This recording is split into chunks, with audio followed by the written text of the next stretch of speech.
Le message du jour vous est présenté par notre frère Marc.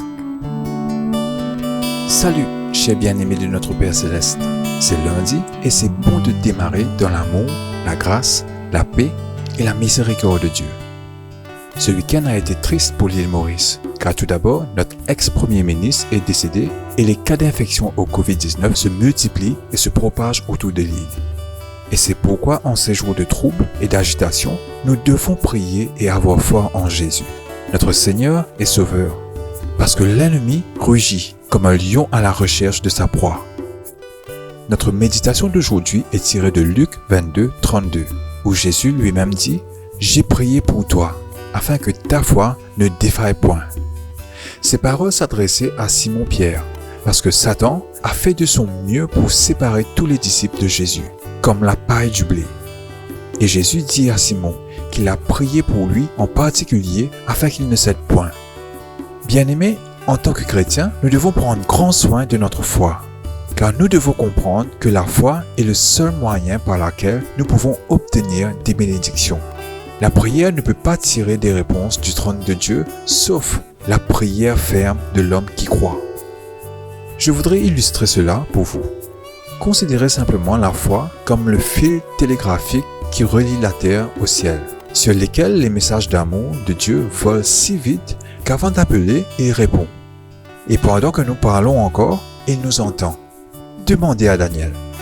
Mais si le fil télégraphique de la foi est cassé, comment pouvons-nous obtenir la promesse? As-tu des problèmes?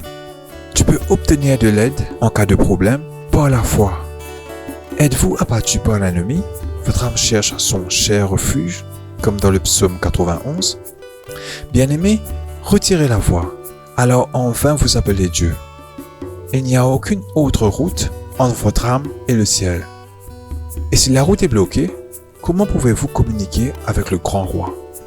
La foi vous lie avec le divin. La foi vous revêt de la puissance de Dieu. La foi assure que chaque attribut de Dieu travaille pour votre défense.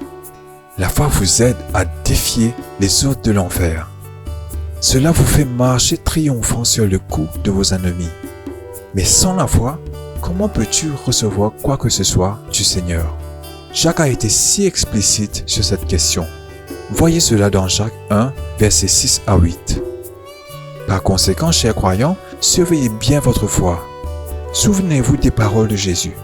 Tout est possible à celui qui croit. Marc chapitre 9, verset 23. Parfois nous nous vantons d'être un peuple si pratiquant que nous voulons avoir des choses extravagantes mis à part la foi. Mais cela ne fonctionne pas ainsi.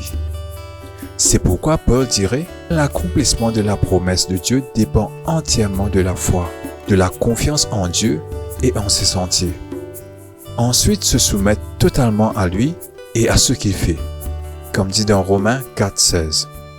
Bien-aimés, je vous en prie, rappelez-vous toujours, la foi honore Dieu et Dieu honore la foi.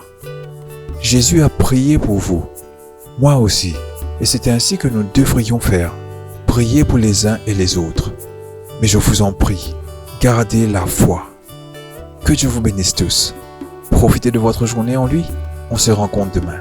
Au revoir. Si Dieu t'a touché à travers de ce message, appuie sur le like button et abonne-toi. Et n'oublie pas de la partager.